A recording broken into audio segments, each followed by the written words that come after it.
బలమైన నేతలు బరిలో ఉండడంతో ఒంగోలు పార్లమెంట్ సెగ్మెంట్ రాజకీయం అందరి దృష్టిని ఆకర్షిస్తోంది. టీడీపీ, వైసీపీ ప్రధాన నేతల మధ్య డైలాగ్ వార్ పీక్ స్టేజ్కి చేరింది. ప్రకాశం జిల్లాలో పర్యటించిన టీడీపీ అధినేత చంద్రబాబు వైసీపీ అభ్యర్థి చెవిరెడ్డిని ఎర్రచందనం దొంగ అంటూ పుష్ప సినిమాని గుర్తు చేసి వెళ్లారు. దాంతో చంద్రబాబు, లోకేష్లపై చెవిరెడ్డి చెలరేగిపోతున్నారు. మరోవైపు టీడీపీ అభ్యర్థి మాగుంట వ్యక్తిగత విమర్శలు, పొలిటికల్ పంచల జోలికి వెళ్లకుండా తన సహజ శైలిలో ప్రచారంలో దూసుకుపోతున్నారు. ఆ క్రమంలో ఒంగోలులో గెలుపెవరిది అన్నది ఆసక్తి రేపుతోంది.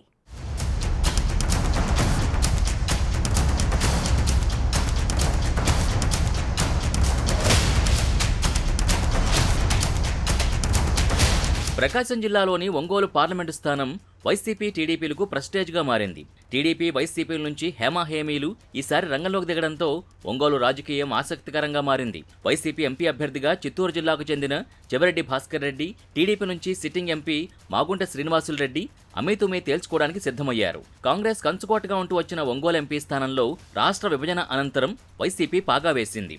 వైసీపీ నుంచి 2014లో వైవి సుబ్బారెడ్డి, గత ఎన్నికల్లో మాగుంట శ్రీనివాసులు రెడ్డి విజయం సాధించారు.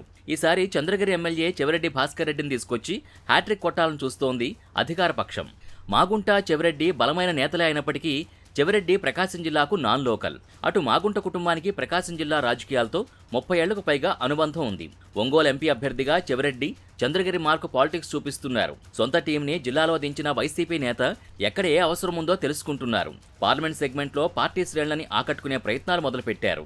అసంతృప్తి నాయకుల అవసరాలు తీరుస్తూ ముందుకు సాగుతున్నారు. ప్రభుత్వం నుంచి బిల్లులు రాని నేతలు, కాంట్రాక్టర్లకి చెవిరెడ్డి సొంత నిధులు పంపిణీ చేస్తూ ఇంతకాలం వైసీపీలో ఉన్న మాగుంట ప్రభావాన్ని తగ్గించే పనిలో పడ్డారు.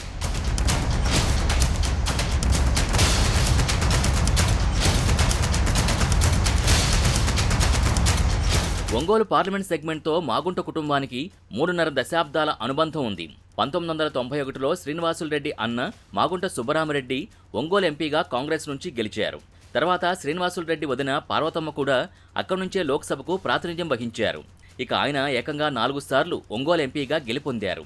రాష్ట్ర విభజన తర్వాత టీడీపీలోకి వెళ్లిన మాగుంట శ్రీనివాసరెడ్డి 2014 ఎన్నికల్లో వైవి సుబ్బారెడ్డి చేతిలో ఓటమి చవిచూశారు. అప్పుడు అధికారంలోకి వచ్చిన టీడీపీ ఆ కుటుంబంపై గౌరవంతో మాగుంటకు ఎమ్మెల్సీ పదవి కట్టబెట్టింది.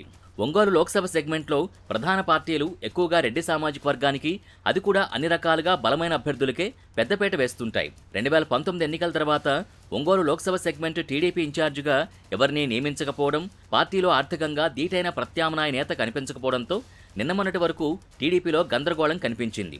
అయితే నియోజకవర్గ వ్యాప్తంగా అనుచరగణం, అందరితో సత్సంబంధాలున్న మాగుంట ఈసారి టీడీపీ నుంచి పోటీలో ఉండడంతో ఆ పార్టీ శ్రేణులు ఉత్సాహంగా పనిచేస్తున్నాయి.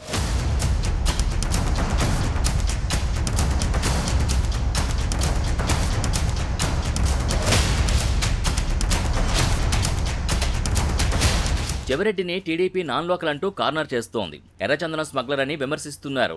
చంద్రబాబు నాయుడు ఇటీవల మార్కాపురంలో జరిగిన సభలో చెవిరెడ్డిపై తీవ్ర విమర్శలు గుప్పించారు. మాగుంటపై పోటీ చేయడానికి తిరుపతి నుంచి ఒక ఎర్రచందన స్మగ్లర్ని తీసుకొచ్చారని ఫైర్ అయ్యారు.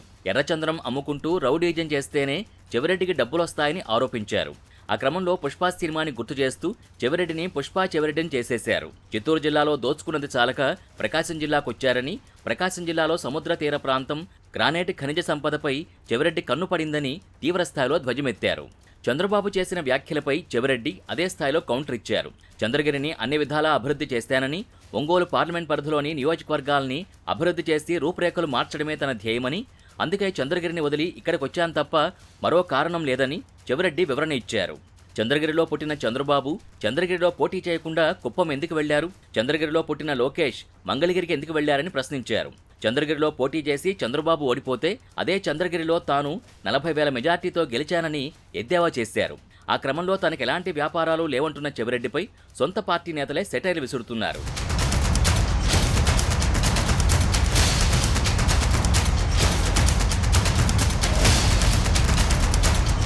ఇటు టీడీపీ ఎంపీ అభ్యర్థిగా ఉన్న మాగుంట మాత్రం చెవిరెడ్డిపై ఎటువంటి విమర్శలు చేయడం లేదు. మాగుంట తన పొలిటికల్ స్టైల్లో రాజకీయ వ్యూహాలకు పదును పెడుతూ ముందుకు వెడుతున్నారు. ఇన్నేళ్ల రాజకీయ జీవితంలో మాగుంట ఎవరిపై వ్యక్తిగత విమర్శలు చేయలేదు. అలాగే మాగుంట కుటుంబాన్ని వ్యక్తిగతంగా విమర్శించే సాహసం ఎవరూ చేయలేదు. తాను ఓటమి పాలైనప్పుడు కూడా గెలిచిన అభ్యర్థిని కలిసి ఆయనకు అభినందనలు తెలిపిన ఉదంతాలున్నాయి. అంత సాఫ్ట్ నేచర్ ఉండబట్టే ఇప్పుడు కూడా వైసీపీ నేతలు మాగుంటపై ఎటువంటి విమర్శలు చేయడం లేదు.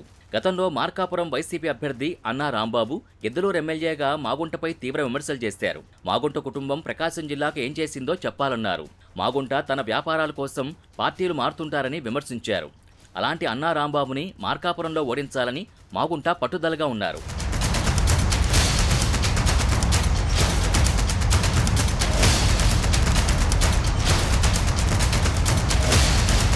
అందుకే వైసీపీ అడ్డాగా ఉన్న పశ్చిమ ప్రాంతంపై మాగుంట ప్రత్యేకంగా దృష్టి సారించారు. వైసీపీ ఓటు బ్యాంకుకి చెక్ పెట్టడానికి మాగుంట వ్యూహాత్మకంగా పావులు కదుపుతున్నారు. అందులో భాగంగానే ఈ దఫా మార్కాపురం కేంద్రంగా రాజకీయం నడుపుతున్నారు.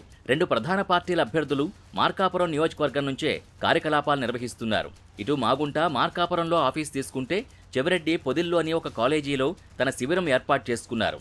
పశ్చిమ ప్రాంతంలోని గిద్దలూరు, కనిగిరి, మార్కాపురం, ఎర్రగొండపాలెం, దర్శి నియోజకవర్గాల్లో ముందు నుంచి కాంగ్రెస్ హవా కొనసాగింది.